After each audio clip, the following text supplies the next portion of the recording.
of this. I wasn't on the ballot. If I had been on the ballot, the supposition is, things would have been different. Well, I will say for those who are maybe pragmatic, I've already seen people suggest, does this mean he's going to try to figure out a way to hang around for a third term? I don't know that that's the case, but it does give an indication. I think that he is acknowledging he's lost his election mojo. Can't win if you're a Republican. Is not on the ballot. Isn't that what he's at least saying in that posting? Or do you read that differently? Now, this is being gushed about in liberal media pundit circles as a blue wave. Well, ladies and gentlemen, our enthusiasm, and when I say we, I'm referring to the Democrats, not myself. I'm not a member of a party. But we need to temper our enthusiasm just a wee bit. We're talking about a handful of states. We're not talking about the entire country. But political observers suggested that this election is like a test vote, a precursor to what may occur during the midterm elections next year. But let's not forget that things reflected by the elections of last night, 65 days. We went from a very red-leaning election to a very blue-leaning election in just 365 days. Who would have thought things would have changed so dramatically from the Kamala Harris and the election of Donald Trump to what happened last night? And if it could change from red to blue in 365 days, I guess it could change from blue to red in 365 days. Who knows what will be next? I acknowledges that the shutdown ain't so good. Blame the Democrats all you want, and you may be right about it. Call it Schumer's shutdown. It sounds great. There's good alliteration there for certain. Schumer's shutdown. Who could have written that better? Schumer's shutdown. But it doesn't seem to be resonating. The Republicans are taking the blame in all the polling, and yesterday's voting, by the president's own acknowledgement, was at least in part a repudiation.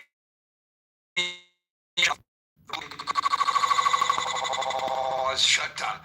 That's what I read it to what he posted anyway. Am I reading too much? I don't think so, but maybe you think I am. Feel free to disagree. A lot of folks on stage. I'm going to start calling people in the order in which I see them. Today, the order begins with Scott, followed by Marshall. Well, Gary, fake news, Baumgarten, I've got to say, you're living up to your fake news reputation. All right, when you say Trump lost, they're right there. The concept, plan, all right? No, did not lose my mojo, Gary. I mean, look, these loser candidates that we ran, okay? First up, we've got a woman named Winsome Earl Sears. Okay, Winsome, she should be called Lose All, okay? Lose All. She's black and a woman. 2 reasons I didn't endorse her. Candidate.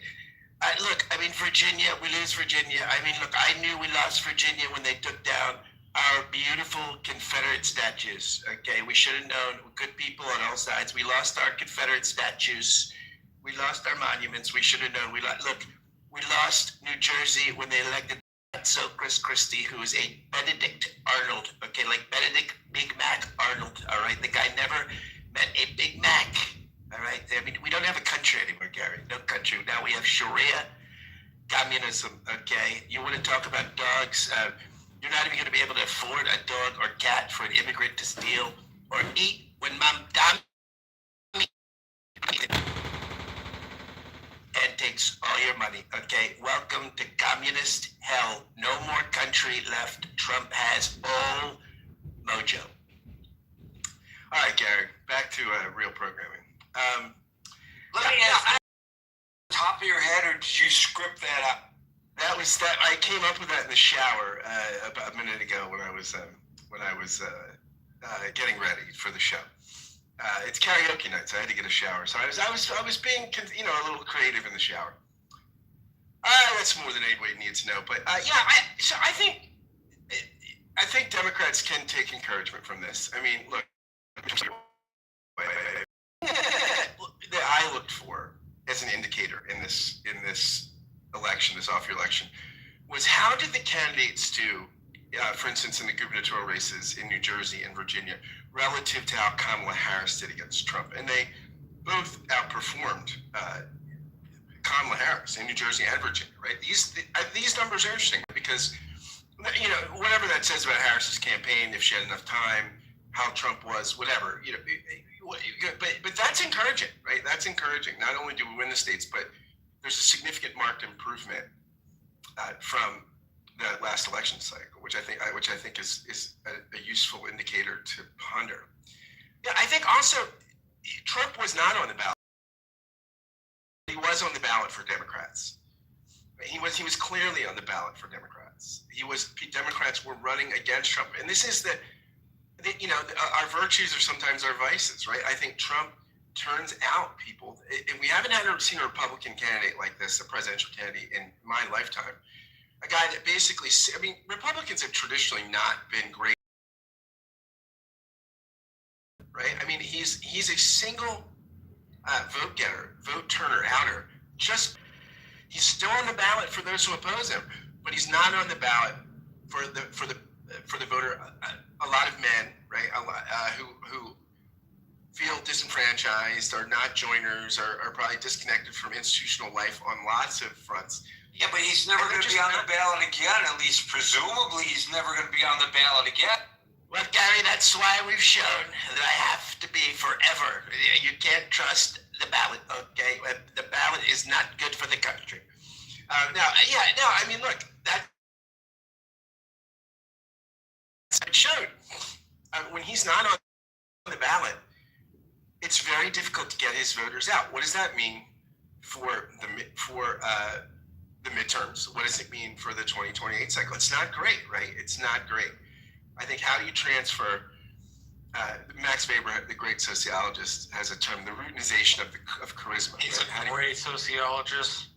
How do you take the charismatic prophet or religious figure or movement figure and take their charisma and put it into bureaucracy, put it into ritual? You gotta routinize the charisma. And this is not something that the Republicans have figured out, right? And you have to go to the drawing board, bigly, very strongly, go to the drawing board and figure out what do we do next, right? And that's why maybe the solution is screw the Constitution, get a third term. But I don't know that they have the political talent of Trump on the bench. I mean, I don't know that that's, maybe there's a new talent that we don't see, but I think this again shows that Trump has something that's just not transferable. If he's not on the ballot, again, but there's a curse. If he's not on the ballot, he's still on there for Democrats, right? For every Democrat in every local election, most every Democrat anyway, they were thinking, F Trump, I'm voting against Trump, right? I mean, the millions that turned out for the no king.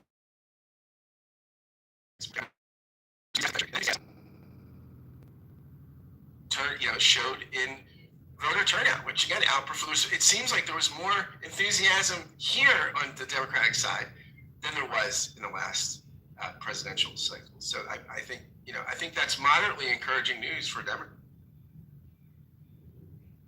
Moderately encouraging. Interesting. Thank you, Scott. Marshall, followed by Brett. How are you doing, Gary? I'm good. I'm really good. I wanted to mention for some reason we are so narrowly nationalistic in our news coverage. There is a typhoon that's swirling around the Philippines, and it makes multiple landfalls because, as you know, the Philippines is a series of many islands. I forget how many. So far, 66 people are dead. 66 so far. And so I just bring this out in case people, we talked about trying to help our fellow human being yesterday, somebody who was here struggling. And it just prompted me to suggest that folks who are interested find some kind of legitimate relief organization to help. You got to be careful when it comes to the Philippines. Go to something that's internationally recognized if you feel motivated to help the folks in the Philippines. Okay, with that, you're on, Marshall. Hi.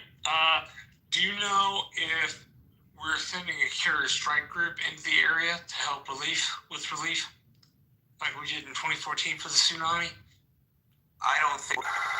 Come on. I think they're going to send USAID to the rescue. USAID is no longer an agency. It was That's the being point of the joke. facetious. Of course, That's the I point know of the joke. USAID is no longer in operation.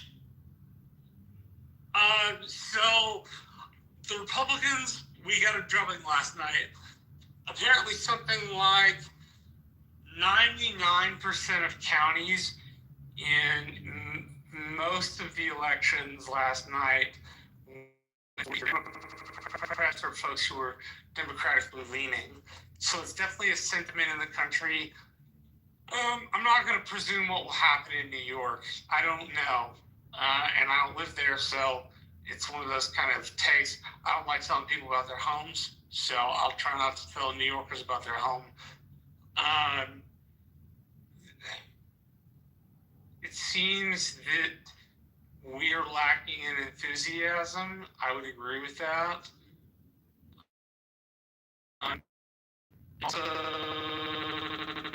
To me, it seems like most people are still worried about the economy. They're still worried about making ends meet, and the government shutdown doesn't make that any better. So a lot of these elections were, as I understood them, to be affordability elections. You know, hey, this stuff's still expensive. We still have to pay these prices here. And so I think that motivated a lot of people to come out and vote. I don't have much more to say other than Republicans now have to do the work. If they want to be competitive, now's the time to step up and get involved. So I would recommend locally with your local party. Now's the time to counter-organize. So, Marshall, one other thing that I'm hoping, and this may be just a fantasy on Gary's part, that the loss in New Jersey suggests that maybe negative advertising in campaigns is actually counterproductive, and maybe we'll see a little less of that in the midterms. That's a real fantasy. Thank you, Marshall. Brett, followed by Lynn. So I kind of want to challenge your assumption coming in here that he's always had this electoral mojo. He's won 2 out of 3 elections when he's been on the ballot. Both of those elections have been extremely close. He lost one popular vote. He won the other barely. But when he hasn't been on the ballot, he has been a disaster for the Republican Party. And you can see that in his midterms. You can see that last night, and you can certainly see that during special elections. What the Republican Party has lost is high-propensity voters that are guaranteed to come out and vote essentially at every election. What they've won is voters who come out for Donald Trump. You see that over and over. I mean, you saw that in the election he won last time, but you had a ton of voters that came out and checked the box for Donald Trump and didn't check a box down the ballot, and that's why you had a bunch of Democratic senators win in states that Trump won. But when the election doesn't have his name on the ballot, it is a drumming. I mean, last night was a drumming. It's not just that the Democrats won; it's the margin that the Democrats won. governor's race, you won over 15 points. New Jersey, you won, over, I believe, 11 points. Pennsylvania, you kept essentially a 5-2 margin in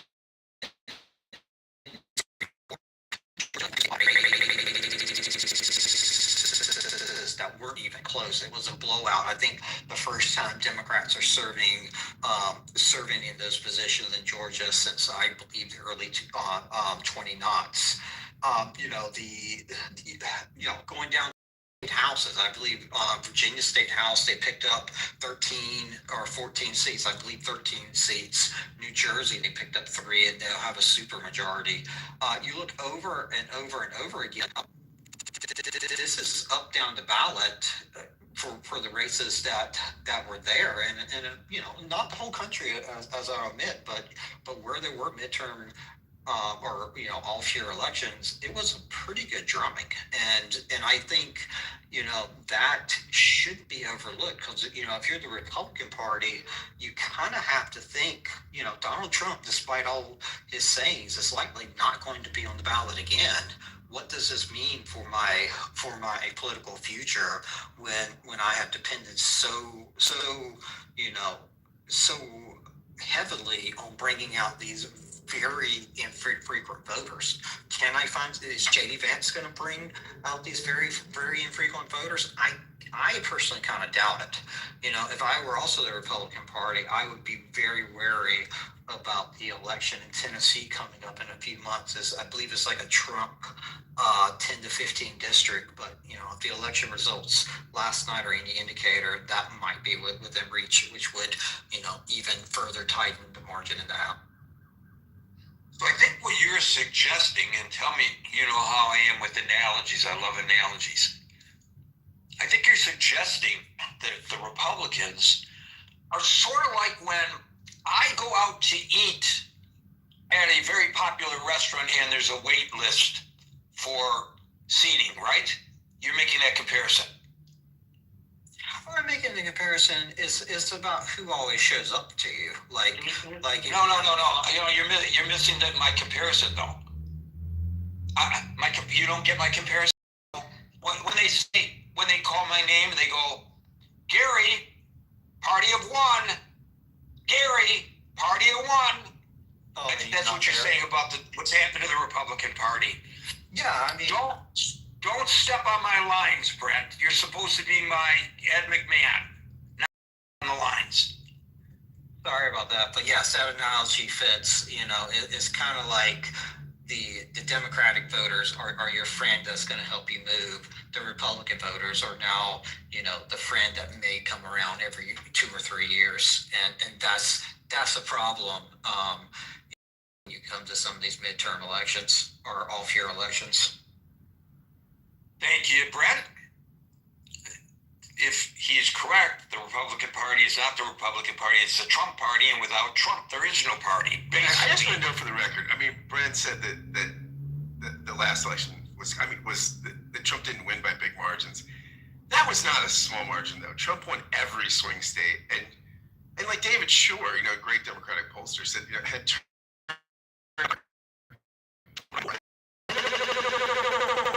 I think the 2016 was narrow. Was as narrow as it gets. And 2020 is kind of a weird thing because of COVID. I don't think any incumbent would have performed well in a COVID election. It's just the country. That is a nightmare for an incumbent. So I think that there was higher turnout though in 2020. So can I respond to Scott? Well, it's not about turnout though. I just think it's an anti-incumbent mood. Like when people are that pissed off, I think I wouldn't have wanted to be an incumbent coming out of COVID. So let me respond to Scott. Yeah, right. He's speaking to you, so feel free. So 2024, he won the popular vote by 1.47%. You are right. He won every swing state. That was enough to win every swing state.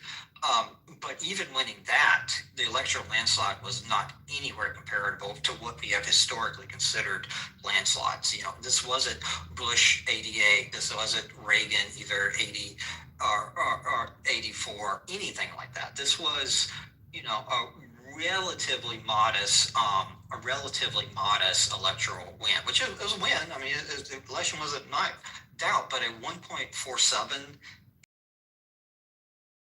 The Republican Party made a lot of hoopla of the New York Times maps. See all these arrows? They point one direction now, and see this is a massive change in the election.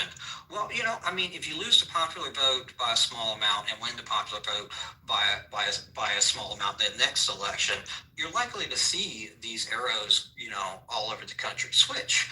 But I think the fallacy there was to think that win was permanent Hispanic votes, and this voting behavior was going to last forever. And it's just not. I mean, the 88 victory didn't last forever for the Republicans, neither did the 84 victory for Reagan. And certainly it's a fallacy to think that what I would argue, at least in historical terms, is a relatively modest win in 24 was going to last forever. Politically, it's a little difficult to woo the Hispanic vote and then go out and snatch Hispanic people off the streets. A little hard to maintain that constituency. Thank you, Brent. And now to Linda, followed by Doug. Hi, Gary. I kind of thought this would happen because, I'm going to agree with Marshall. And I enjoy your rooms. Thank you so much for the conversation. But I agree with Marshall. I think when people saw, the prices on groceries, weren't coming down, and that was, what Trump promised them, and certain things were happening, like you said, people were going missing and literally getting ripped off the street and deported. I think the government shutdown, I just think people just flipped. I think people were kind of fickle, always do that. So I kind of figured a lot of people would just start voting Democrat again. So I wasn't surprised by the outcome of the elections. One thing I just wanted to add, I don't know if this is kind of related, but in our city, I live in Cincinnati. And so our mayor, he ran for re-election. He's a Democrat, and we have all 9 Democrat cities. So his opponent was J.D. Vance's half-brother, who's MAGA. And I guess, kind of what the mayor kept saying was, oh, he's just a MAGA maniac. MAGA's crazy. And I think our mayor was going to win no matter what, just because Cincinnati is a heavily Democratic city. They haven't had a Republican mayor, I think, in 40 years, but I think he kind of that kind of really did help his case. He's oh, he's mad, he's crazy. And I think some people are kind of seeing some of this stuff going on is just really ridiculous. I personally, this is my opinion, I'll land here. I think Trump can beat women. Obviously he won versus Hillary Clinton, and he beat Kamala, but he can't beat men because he lost to Joe Biden. So I think I think he can only beat women. That's just my opinion. Thank you so much for having me. Linda, Who is... Go ahead, Marshall. No, all I'm going to say, if you bring Tara up too. Oh, Lord. Never mind. It slipped my mind. In one ear and out the other. As you're trying to drive and speak at the same time. Linda, who is your most famous mayor in Cincinnati? Jerry Springer. Jerry. I had the opportunity to interview him. That show and the real Jerry Springer, 2 different kinds of people. He was very smart. Could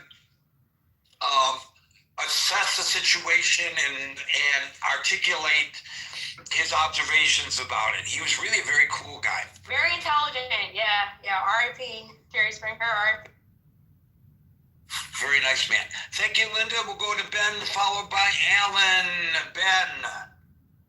Hi, Gary. Well, Hi, Ben. Well, first of all, let me start with if Jerry Springer can be a very great mayor for Cincinnati, I think forward to 2025, maybe Gary could be a good political leader for either Congress or Senate, maybe even president. I don't know whether you were born in the U.S. or not, Gary, but, let's go Gary. Born in the USA. But I'll tell you one thing. I want to run for Congress. I don't want to do a damn thing, because once you get into Congress, and I don't care if I don't get reelected, I get health care for life, mister. Health care that you will pay for life. remember Jerry Springer was a talk show host, and Gary, you're honing yourself very well in this critical thinking forum. This is much like a different form of talk show. You know, if anything, it's even a better version in my mind. So, Gary, don't give up that hope. At least the audience in this room, we're not giving up that hope. Gary, plus, if I get on the right committee, maybe Tiger will send a Chinese honeypot to try to, spy on me. Woohoo! No, maybe that balloon. You know that balloon that flown from California to whatever, the Atlantic Ocean? Yeah, the weather balloon. Anyway, all kidding aside, I think this election to me is less about the voters voting for the final winner, but rather the voters for not wanting to vote for the other person. So it's really, to me, I think it's also similar to what I was recalling 365 days ago. To say that voters loved Donald Trump by getting him into the office, that's really not quite true in my mind. It's rather the voters, whether it's Republican or Democrat, decided that they do not want to go with the Democratic candidate, Kamala Harris. So problem with our election process, which is that it's basically a zero-sum game, meaning there are literally only two candidates, really predominantly two candidates. I mean, there are all these minor party candidates, of course, but realistically two candidates. And it's a zero-sum game, as in if you vote for A, then B is not going to get it. So I would think that the ranked choice option should be considered very seriously by allowing voters to look at multiple candidates where they may like one a little better than the other, but not tolerate the third, etc., etc. And that reflects, I think, the voters' wishes much more accurate than being forced, holding your nose, if you will, by voting for the person that you hate the least, sort of the lesser of the two evil. Maybe the election experts can pine on more accurate approaches of the election by changing, instead of having a third party like a Forward Party or something, or America Party like Elon Musk proposed, even with the current political party system, maybe a ranked choice option is more accurate voters' wishes in terms of who they want to be leading their party or their mayor or their country. And back to what you're saying, Trump was losing his mojo, 0 for 4. It's funny that if you look at the New York mayor race, Cuomo was endorsed by Adams, the former mayor, who one can argue a bit of unceremoniously got out of the race due to a variety of different things being prosecuted, number one. Number two, sort of kneeling down towards the The main reason he got out of the race was because he could not raise enough money to qualify for matching funds and trailed even behind Curtis Sliwa, who got 7% of the vote in the final. I was referring to in terms of voters' perspective on him being a bit of being a Democrat, yet really working with Republicans in terms of making some promises of working with the immigration, blah blah, all that sort of problems. That's not a good image for him. And then both Adams and Trump endorsed Cuomo. I mean, honestly, going back to my theory at the beginning, I think sometimes be careful what you wish for because you might just get it. What is that? Who said that? Whatever that baseball player said that.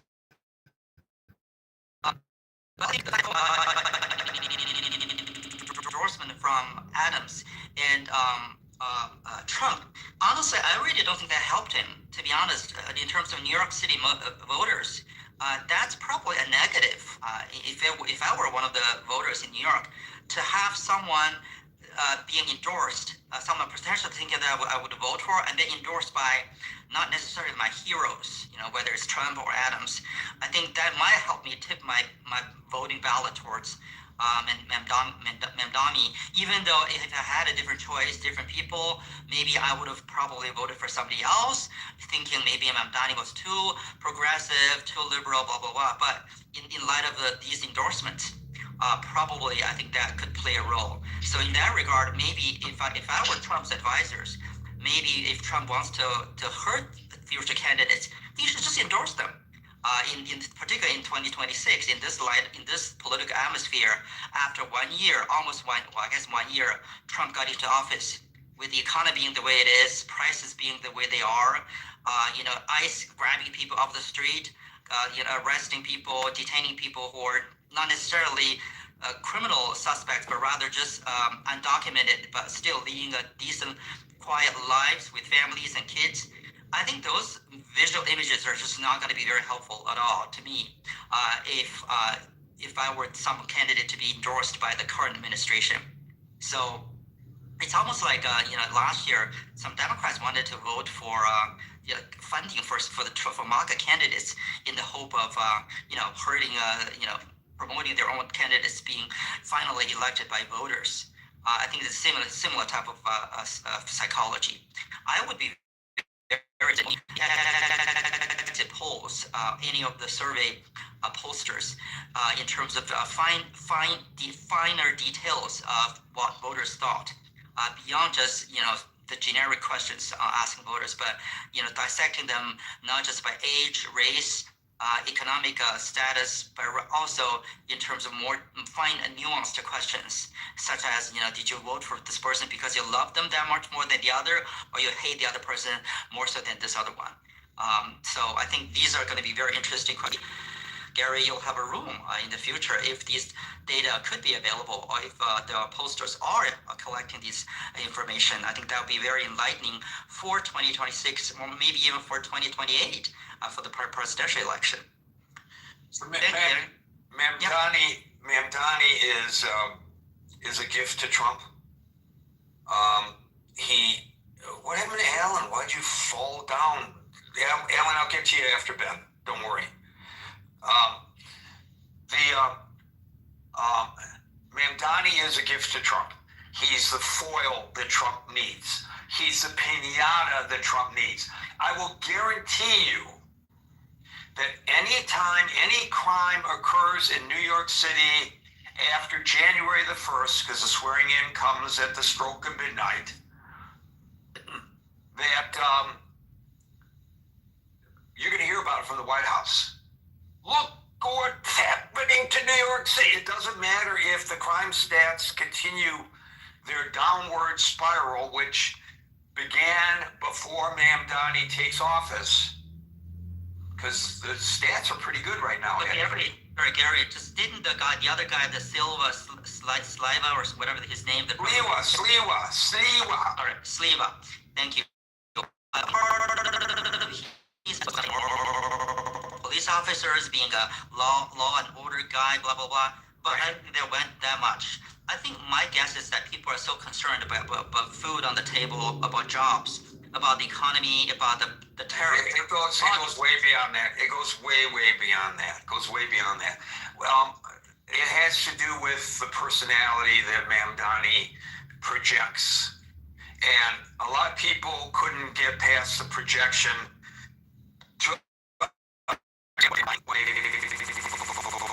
voted for him. And I'll just leave that at that. I will withhold judgment. Right. I have expressed my concerns in the chat. Please feel free to read them if you're interested. But I'll reserve judgment. I hope the guy succeeds. I hope he surrounds himself with somebody who knows how to find the bathroom in City Hall. This guy is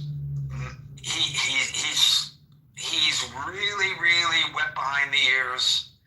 Doesn't mean that he can't succeed if he surrounds himself with the right people.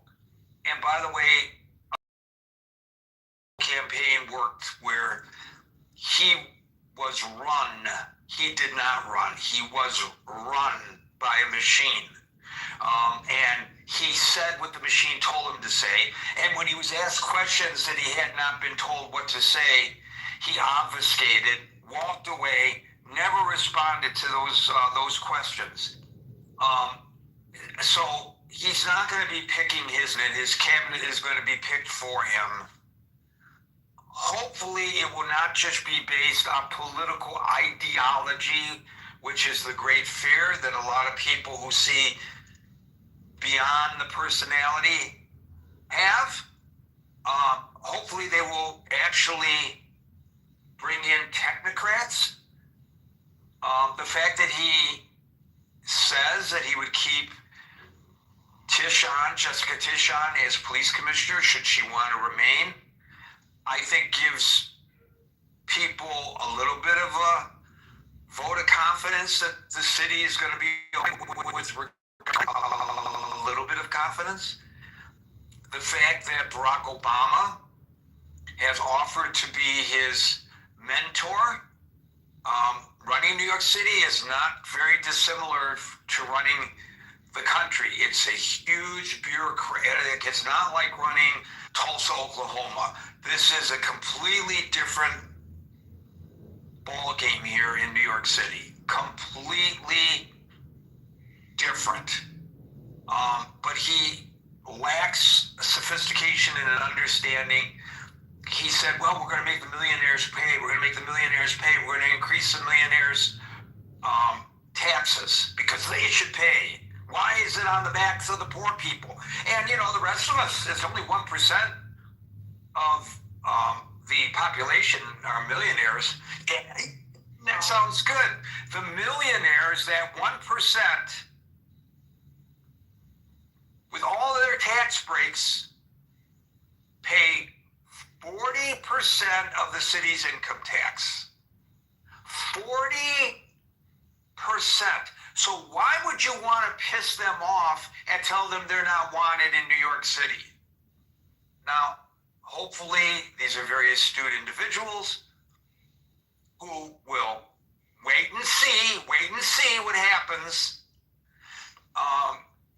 But I'll tell you what, if I'm Mr. Castamartinez, who owns a number of independent grocery stores, the Big Apple grocery store chain, and the mayor actually makes good on his promise for the city to go into competition with me and subsidize the food for the benefit of the people, undercut, and the profit margin on supermarkets is 1 or 2%, by the way. Only 1 or 2% profit margin on supermarkets. To the point where he says, I'm just going to close up shop and leave. All right, I know that's just one billionaire, but how many jobs are lost if he does that? He's not thinking, at least in terms of the campaign, maybe in reality when he gets into office he will, about the actual ramifications of what he is proposing. And that's not very well, the concerns about that were not very well articulated by Mr. Sliwa.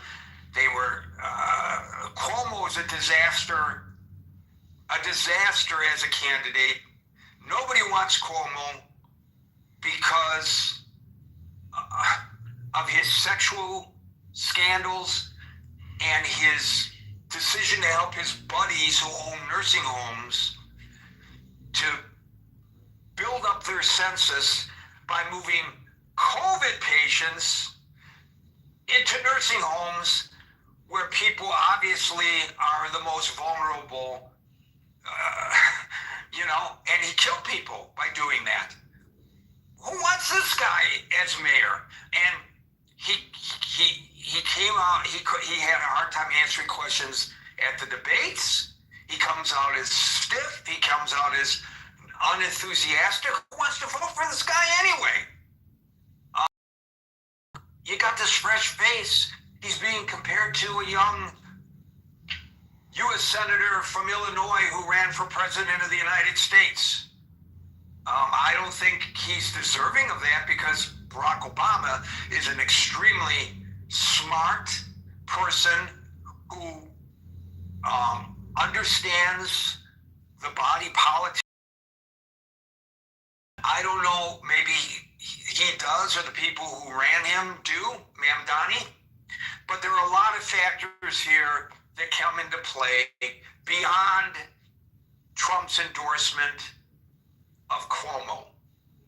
Trump's endorsement of Cuomo in New York City, you're absolutely correct, is a deficit. If I'm running for office in New York City and the President of the United States says to me, Gary, I'll give you whatever support you want. Thank you, Mr. President. I'll let you know if I need you. The last thing I want if I'm running for an office in New York City is an endorsement from Donald Trump. Last thing I want. Thank you, Ben. Madison, followed by David. Oh, I'm sorry. Alan, are you here? Alan, followed by Madison.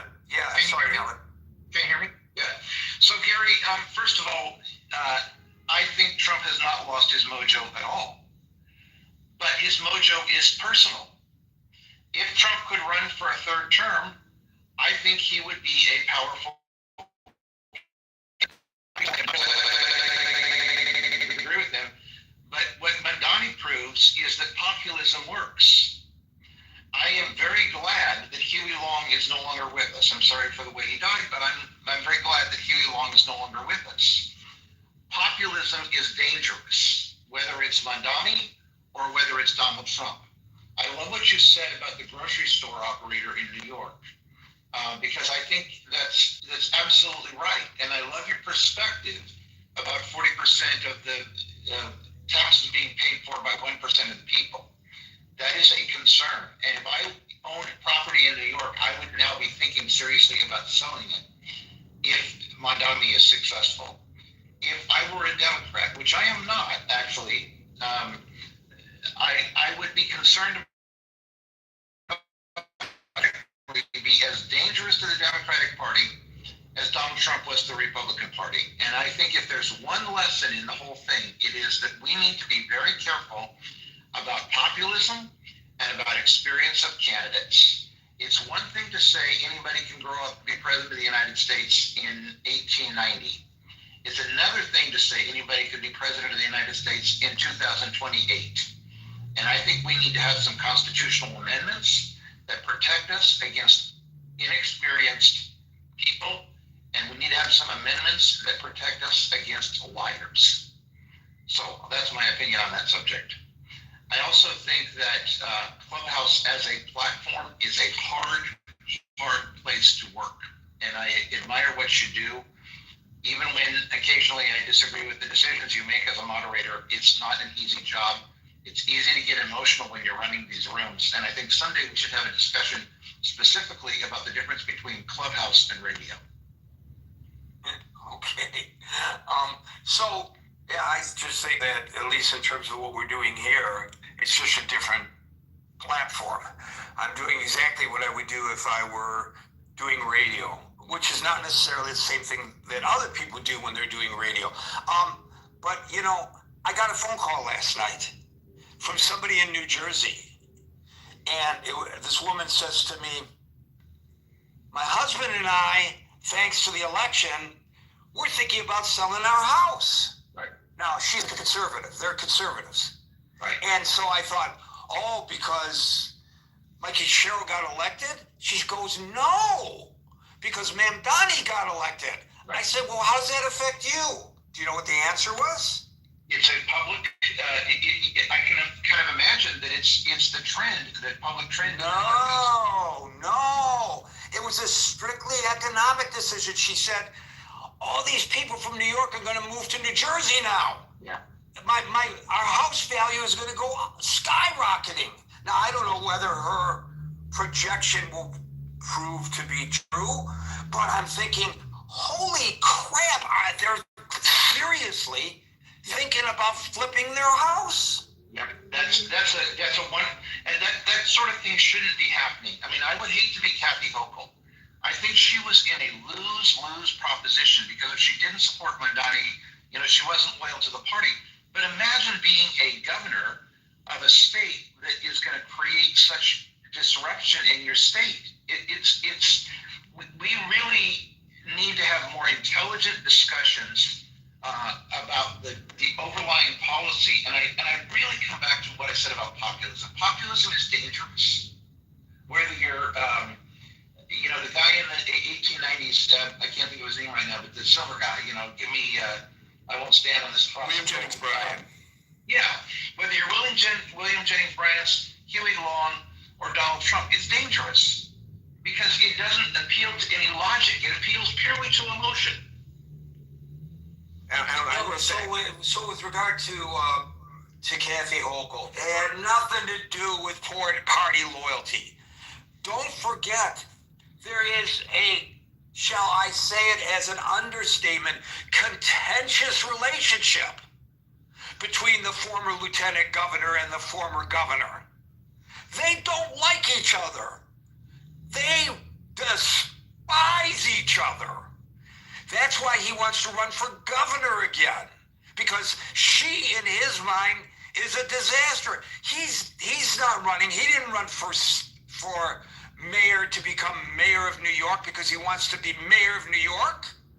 He wants it as a stepping stone, a springboard to a return to the state house. He hates Kathy Hochul, and Kathy Hochul hates him. So she can't do the and support him for mayor because as reprehensible an individual as Andrew Cuomo is, for the reasons that I stated previously, he's a reprehensible person. I say this publicly, and I dare him to sue me for slander. He's reprehensible people, but he would know how to run a government. He would know how to run a government. That's exactly right. And I couldn't agree with you more on that. I don't think that I was such a fan of impeaching Bill Clinton because of his sexual dalliances. And I look back on that person and I think, what kind of a fool was I to believe that the Republicans were serious about this whole sexual issue? And that's why in that particular race, I was more a fan of Cuomo than I was of Mondani, because I think philosophically, Mondani is terribly dangerous to the American system.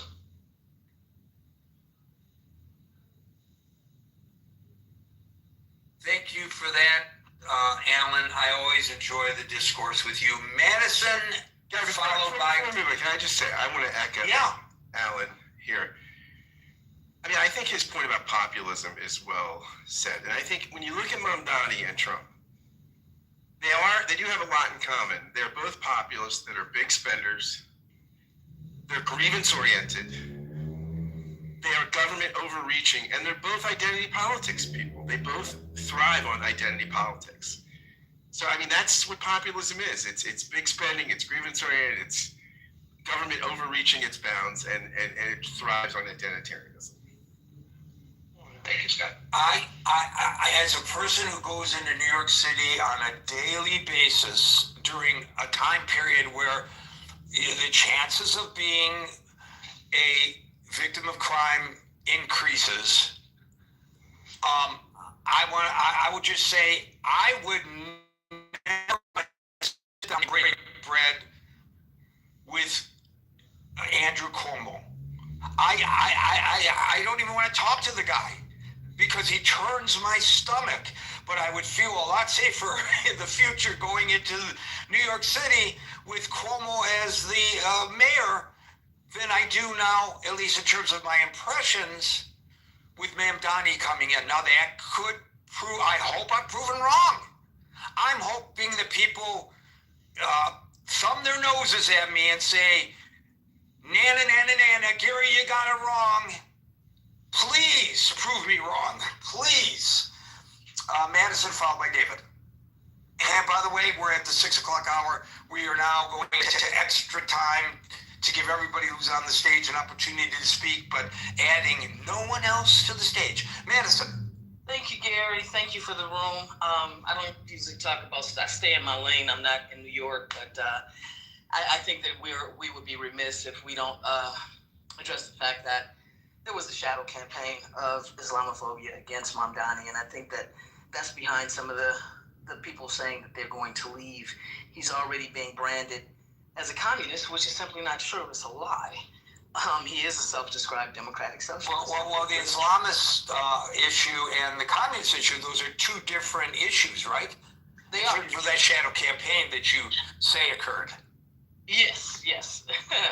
I'm proud to be in California. I voted for Prop 50 yesterday, passed, and I think it's a big deal. It's giving our state some real momentum. It's putting Gavin more so on the map nationally, and it shows what happens when we stay focused on progress and policy and not panic in somebody's personality. And Gavin said it best that Trump was supposed to make us healthier and wealthier. I'm sorry, hold on one second. Okay. Sorry about that. That we were supposed to be healthier and wealthier, but we're sicker and poorer.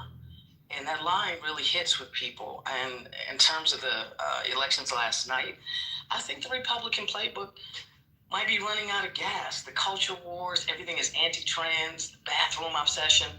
It's not moving people the way that it did before. I remember when I stumped for my soror Kamala in Michigan and in Georgia.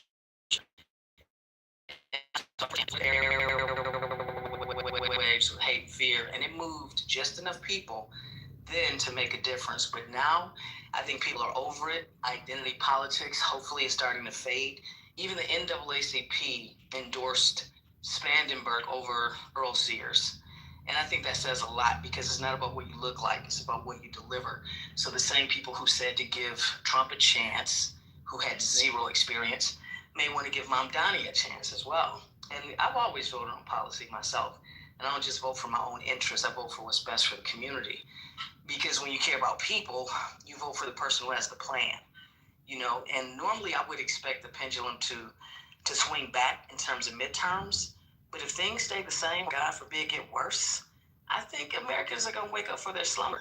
And that's what the GOP fears the most. That's why they hijacked and bastardized the term woke, right? Which originally meant being aware, being conscious, and seeing this game for what it is.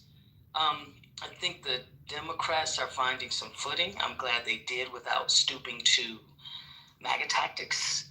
And I heard somebody in the room earlier say that, I think it was Scott, about the COVID incumbent curse. But I think that argument cuts both ways because Trump botched COVID. And if we had a competent and, more importantly, a truthful president that didn't just say everything was okay in February, that a president like that could have actually saved the day in hundreds of thousands of lives and probably maybe even won another. That's real leadership. And so in that particular election too, Republicans, the turnout was low, but so were Democratic numbers. Turnout was low, period. I mean, some folks just couldn't bring themselves to vote for Kamala. Not because of policy, not because of performance, just pure bias. I don't know if everybody's seen that social media video where they ask people, do you prefer the ACA or Obamacare?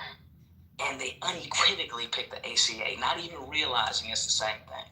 That tells you that messaging and more importantly,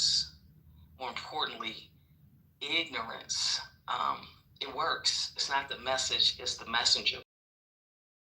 On a brighter note, might be able to appreciate this, Gary. I'm enthusiastic about Detroit's new mayor, Mary Sheffield.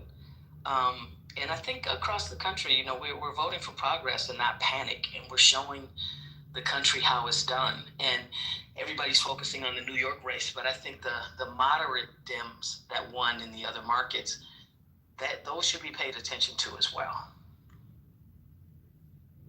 So the issue of, I just want to address one thing that you said. I don't want to make this all about Mamdani, but the people to whom you refer who may be leaving New York City because he's a Muslim, they're not most of them. There may be some, and I know there are, and I know that people have used terms like Sharia law and bandied it about kind of freely without even understanding what Sharia law is and how civil government works, and how Sharia law doesn't supersede government and all that kind of stuff. But most of them are not concerned just because he's a Muslim or because he's a Muslim, but because of his public pronouncements, not repudiating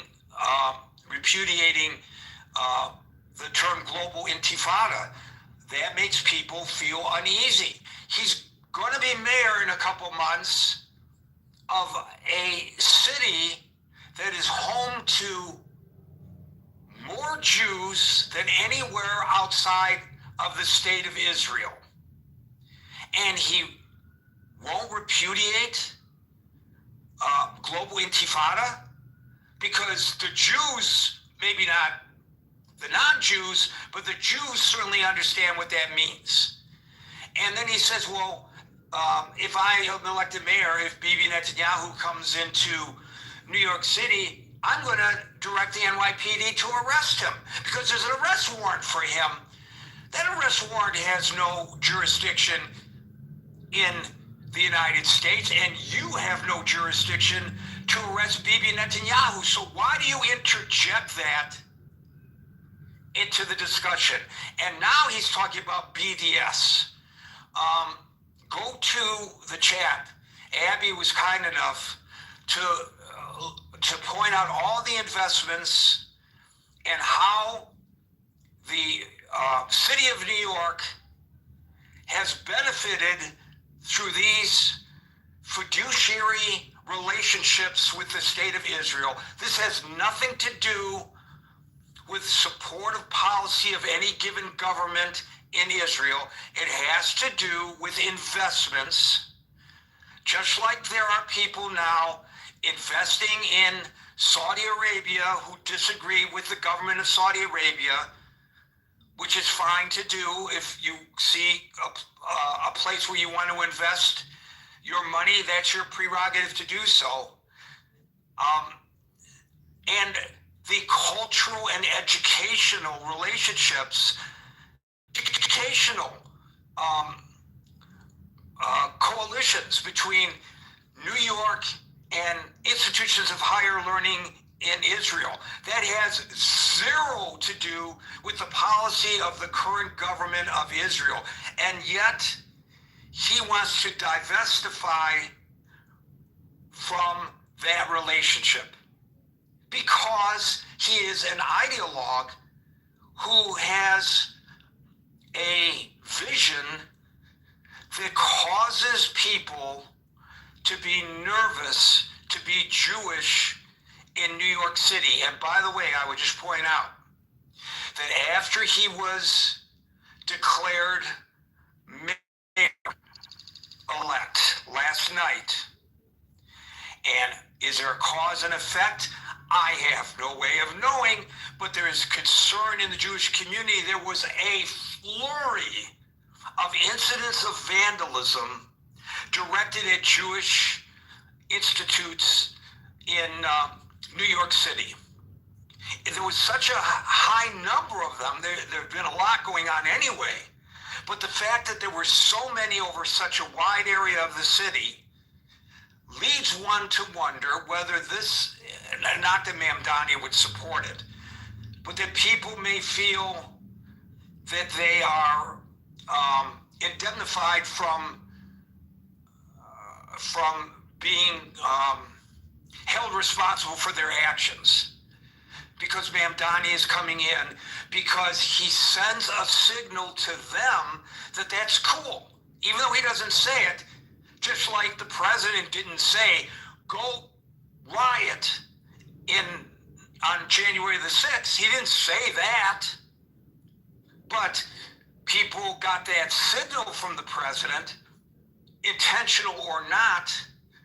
Mamdani is sending signals. He's got a responsibility to everybody in New York City. Oh, I mean, I can dig it. It's the same way the conservatives are sending signals all across this country, and if you can imagine how it makes black folks feel. 100%. It's exactly the same. But I think we've learned as a country that how about we become more concerned with what's happening with our country domestically, because we're having some serious issues. Right, and the fact that he is such an ideologue, not because he's a Muslim, but his ideology, even during his victory speech, I am a democratic socialist. Too bad. You don't like it? Too bad. Because people are concerned about what does it mean to be a democratic socialist. Maybe he should say, as a democratic socialist, it doesn't mean that I want to impose certain ideology on the rest of New York City. It just means that I have a perspective that I believe will make for a better quality of life for all New Yorkers, no matter what their political persuasion. That's what he was supposed to say to allay these concerns. People who may or may not, if they have the means, be now putting their homes up for sale. He's right out of the box creating angst. It's not because he's Muslim, it's because of his attitude. I can tell you, as a person who doesn't give a damn what another person's religious belief, they make it clear. I'm accepting. In my own family, there are people of many religious persuasions. And if any of us had such a narrowly religious outlook, we could not function as a family. How can you sit down at Thanksgiving dinner if you can't stand sitting next to somebody who has a religious belief that is different from yours? How can you go to a relative's wedding or funeral if you don't feel comfortable walking into their house of worship? You've got to be accommodating. I'm concerned as a Jew about Mamdani, not because he's Muslim. I don't care that he's Muslim. It's because of his pronounced positions. That's why the majority of the Jewish population, some of them just because he's Muslim, you're 100% right, but that's why the majority of the Jewish population who is concerned about him is concerned. So I just wanted to throw that in so that you understand the perspective from the Jewish point of view, that it's not because he's Muslim for most people. Folks trying to get up on the stage, I can't bring you up too late. Thank you, Madison. David, followed by Steve. Hey, Gary. What a room, man. I told Scott. And what a chat today. Oh my God, I woke up at 3 o'clock in the afternoon and it took me an hour to read the chat. I'm not kidding you. Wow. And it was all about Mamdani, but. Well, I think he's.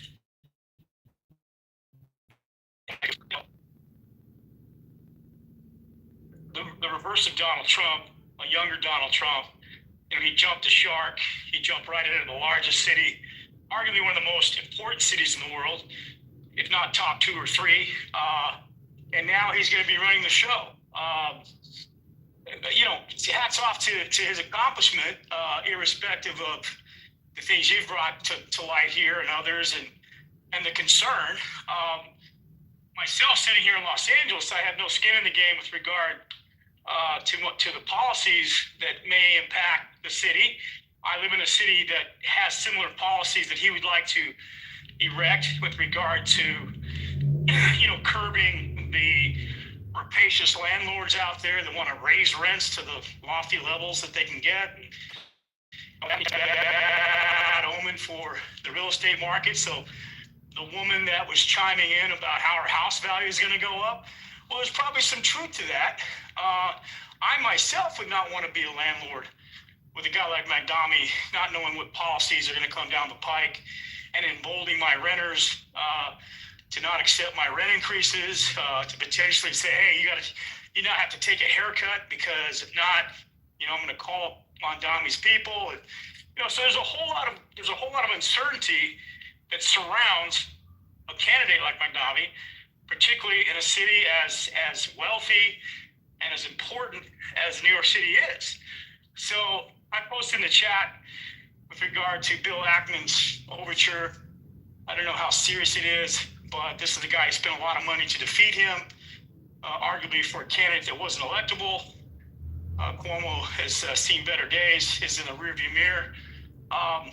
But with regard to the fear you have, Gary, which is justified, imagine a whole host of Latino Americans, Mexican Americans of all stripes, now on the receiving end of Donald Trump's populism. It's no longer populism anymore. He's actually effectuating real policy that is impacting the lives of millions of people in this country who are arguably either here undocumented or documented, or even U.S. citizens. All being impacted by these policies. the fact that the Democrats won big yesterday is no shorter of a result of these 8-9 months of abuse that has been rained down on the people of this country. Not to mention the tariffs, which are now before the Supreme Court. It sounds like, from what I'm hearing, the Supreme Court's going to rule that this is unconstitutional. And what happens at that point, Gary? So does the economy continue to spiral? Does the government eventually, continue to languish? And these Republicans deserve everything they get, Gary, for not standing up to the man, for not having some sort of modicum respect.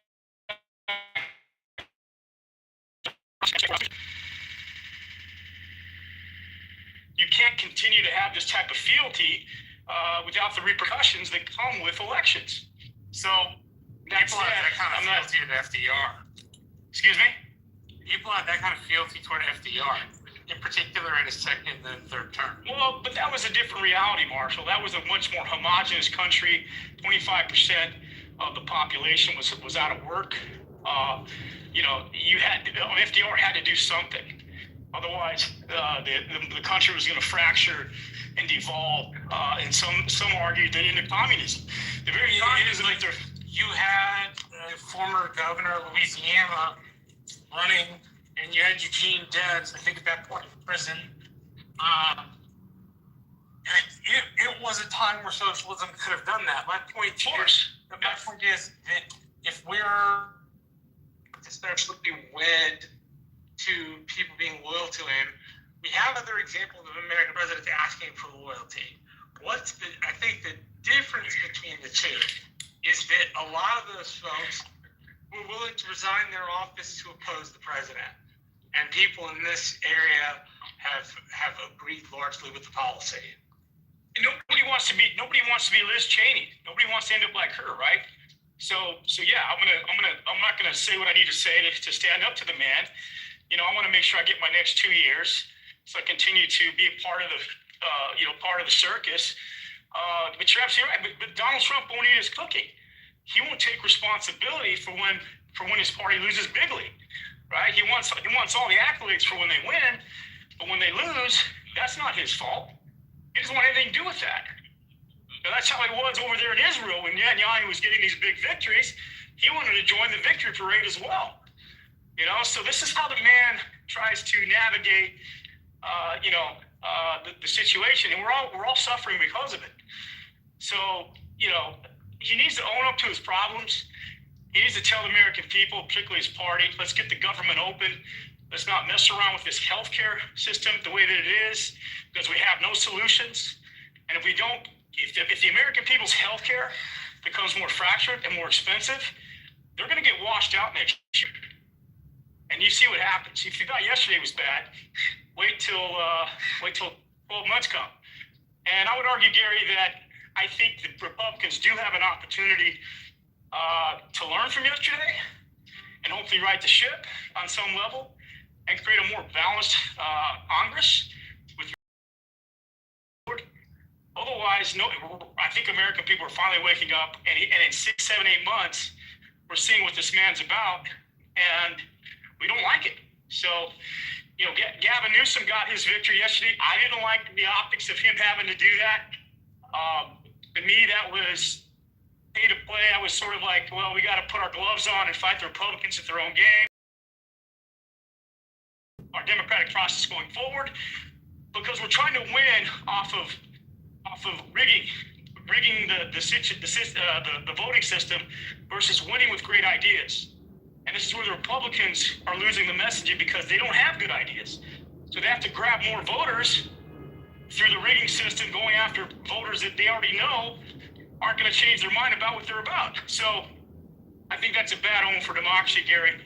We don't win on ideas and champion good candidates and candidates that care more about the American people than they do about, the corporations and obviously the tax cuts that people want, the corporations want, at the expense of everything else that makes this country great. So I'll land there, Gary. Thanks for letting me speak. Thank you.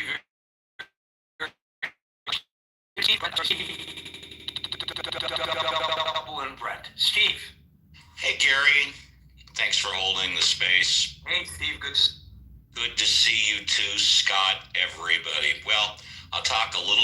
Mondani because I live 3,000 miles away, and then Prop 50.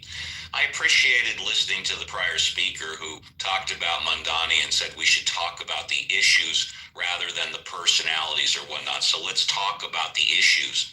Mondani wants a rent freeze across the board. Not going to make the landlords in New York too happy.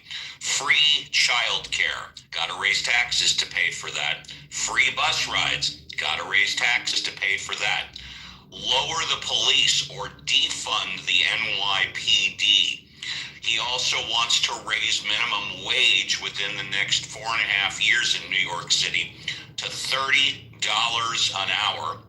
The government grocery stores were already mentioned, which is, I think, going to put a lot of bodegas and other grocery stores out of business. I would be clearly against his policies, except for the fact that I live in California. So when the millionaires move out of New York City to either Jersey or Florida, if they don't go there, I hope they come to California, because we absolutely need more millionaires in California. But that being said, on to my next topic. Gary, you mentioned about someone was comparing Mondani to Barack Obama. That is laughable. Mondani, if I'm not mistaken, correct me if I'm wrong, has a 4-year college education from a college in Maine. I can't remember the name of it.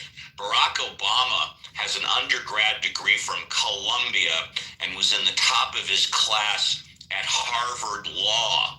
And I don't think there's any comparison there whatsoever. By the way, speaking of Harvard, somebody that I know, I've mentioned him on your show before, Kevin Kiley, a U.S. House of Representative for the 3rd District in California, undergrad at Harvard, Yale Law School, second term in Congress. We'll get to him in a moment. On to Prop 50. I voted against Prop 50 because Mom and Dad told me a long time ago, 2 wrongs don't make a right. And that's exactly what Prop 50 is. If Texas had not done what they're doing, we wouldn't have done what we just did. I voted against it. Every Democrat that I have spoken to said yes, they voted for it regrettably. I interpret that to mean that their mom and dads told them also when they were growing up that 2 wrongs don't make a right. But the message is we have to defeat Trump, and it won overwhelmingly, almost 2-1. I bring up Kevin Kiley because one of the 5 districts that's going to be redistricted is District 3, which is Kevin Kiley's district. Now, I'm in Los Angeles, Southern California. District 3 is in Northern California. I love Kevin Kiley. He's a Republican. I don't believe he's MAGA. He's a Republican, though. He was a teacher. As I said, he graduated from Yale Law School. He was assistant attorney general of California or whatnot. He was in the California state legislature. He's been in government for 10 years. And I just think it's a shame that someone like Kevin Kiley, and again, I'm biased, I like him, he might be gerrymandered out. This is a good man, a good politician, a good family man, and I happen to like him much. With that, I'll close with this. You mentioned the New York income numbers, and I'm not surprised because, Gary, you probably know that the top 1% of American earners pay 40% of the federal income tax. The top 5% of income earners in America pay 60% of the income tax. I suspect that that's pretty close to what New York does.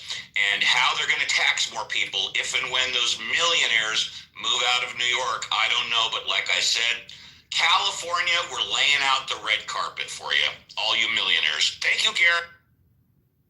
Holly Market, I know they are a predictor,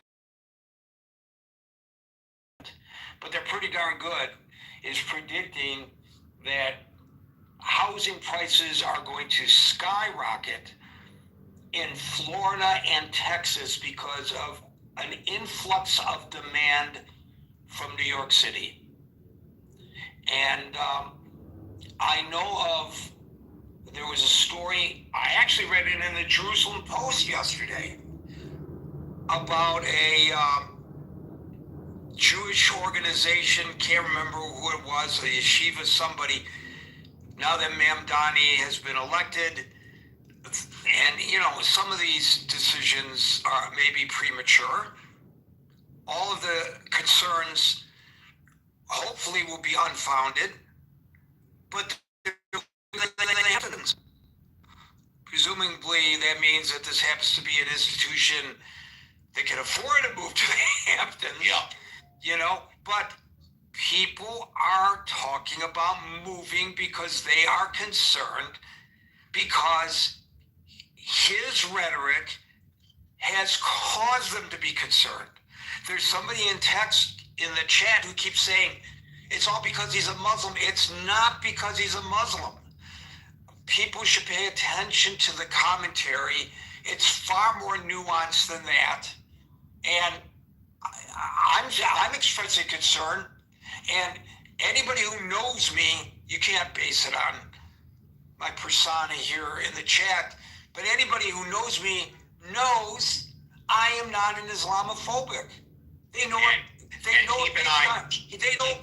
know based on my personal associations, people who I associate with by choice, not because I'm forced to, as a result of my profession. So I'm expressing it, and I'm not an Islamophobic. So don't suggest that just because somebody is critical of the words of Mamdani, it's because, the only reason you're saying that is because he's a Muslim. And by the way, don't try to presume you know what's in the hearts and the minds of the people who are speaking. Yes, Alan. I've got nothing against it. In fact, in a lot of ways, I'm in favor of rent control. You want to cap rents at 2 to 3% per year for this person. I got no problem with that. I'm arguably in favor of that. But to put a freeze on rent for an unlimited period of time, and I don't know what it is, when those millionaires walk out, they might be selling their properties as well. I would keep an eye on that because it's one of his policies that at least I'm not hearing enough people talk about. I think my biggest concern about Mamdani, and again, this goes back to what I said earlier about, can he be surrounded by technocrats who know better? He was supported. Was he supported, or was it Cuomo that got supported? It was Cuomo. I'll take that back. I was going to say he was supported by Bloomberg. He wasn't. But it would be great if Bloomberg's team would interject themselves into City Hall if he'd let them, because they knew how to run a city. He's naive. That's his problem. Look, if I'm going to run for mayor of New York, and none of us, nobody can know the nuances of every aspect of the city. It's way too complex. You can't be an expert on everything. You go out and you meet with the people on the front lines and get a sense of what they are dealing with. Now, he's got this great idea. It's on paper. It sounds great when he says it. He says we can take cops and put them to better use by not dispatching them to emotionally disturbed persons' reports, and instead send social workers. And the dispatcher, or the 911 operator, not the dispatcher, the 911 operator, half of whom can't hardly speak English. I'm telling you from personal experience, calling 911 on a priority 1 call in Midtown Manhattan and being unable to communicate to the 911 operator where I was. She could not get it, no matter how many times I repeated, and I was right outside of Madison Square Garden in Penn Station. So it's not like it was an obscure location. She could not get it, and I think everybody here would agree that I speak in clear, articulate terms when I speak. I don't think people say, what did he just say? They may not agree with what I say. She could not get it. Ultimately, I said, never mind, I'll flag down a cop, and that's what I did. Frustrating. We're going to put those folks in the position of, based on a phone call, to determine whether a registered person is potentially dangerous enough that you don't have to dispatch a cop with a social worker.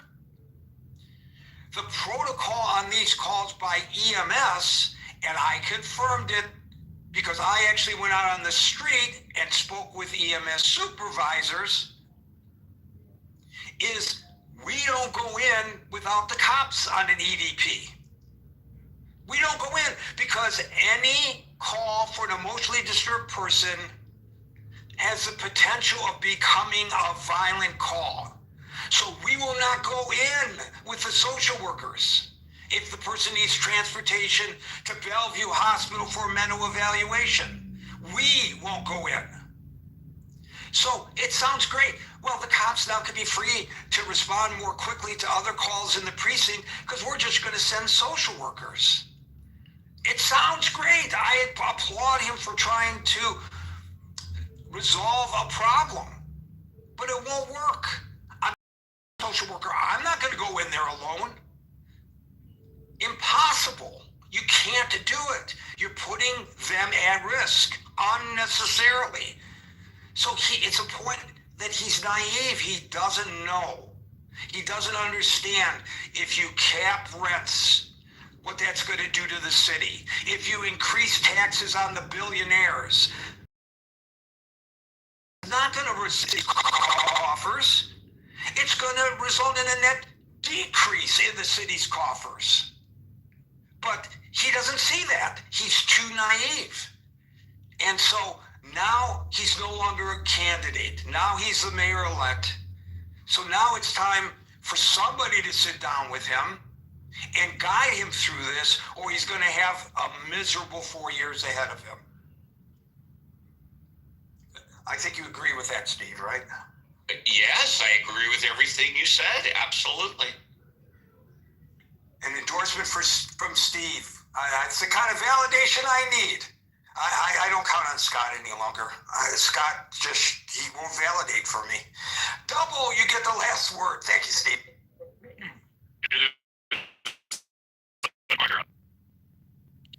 Gary to be here and have the last word. I'm a bit of a contrarian. You may have noticed for shares over these months. So. I must have been asleep at the switch. I hadn't noticed. So, although everything people say as their fears and their so forth about Mandami, I pretty much agree with, policy-wise, all these things, I think, I'll say they're very well-founded. But I don't know, I have optimism. It's sort of like sometimes you got to go through the Adapt Valley in order to reach the promised land, in order to reach like a better optimum. I think there's some things coming. One thing I want to say, when you were sharing earlier your thoughts about, you were talking about him supporting BES. I mean, even he openly says he got to start through supporting the pro-Palestine movement in the last couple of years, and this gave birth. This got him his momentum, his organizing capacity, and then he basically went from Gaza protest to mayor of New York. It is remarkable. One thing you were saying about Jews feeling uncomfortable with all the because in fairness, I have not heard him say anything. Maybe I missed it. Maybe I haven't heard the quotes, but I haven't heard him say anything specifically anti-Jewish, let's say, so much as anti-Israeli and Israeli policy. And I know a lot of people would say, like, there's no daylight between these two things. If you say anything vaguely critical of Israel, then you're an anti-Semite, Jew hater, etc. But I think that this is emblematic of something a conversation happening in our country, happening a lot with young people of, there's sort of this reckoning of like, well, it's just sort of been handed as an assumption that the U.S. the U.S. and Israel are basically a married couple, and you can't, distinguish, you can't separate one from the other. It's a, if you do question it, there's a problem, and that assumption isn't held by everybody. And this is part of the debate. The debate's happening on the left, it's happening on the right, it's happening with young people. And, now you have Mandami who takes a clear stance on this. And it's very interesting that of all places he became mayor of New York, but it is something, it's just part of that has to happen, I think. I'm not as pessimistic. I don't believe that just because a Muslim pro-Pali guy got elected that all the Jews are suddenly going to be hunted down or whatever in New York. I think it's going to work its way through. I think there's going to be a lot more checks on this guy than we realize now, and hopefully it'll get us to a better place in the end. I hope. It'll stress the system a lot, and I do think the Democratic Party, I don't know, it's kind of a mess right now, because a guy like this is not going to win throughout the country, and it may strengthen the GOP nationally to have to sort of to cede the territory, to do like a stage retreat from New York, and then the rest of the country will get stronger, and the rest of the GOP will get stronger in the rest of the country. I don't know, but it's interesting times we live in, Gary. I'm just not.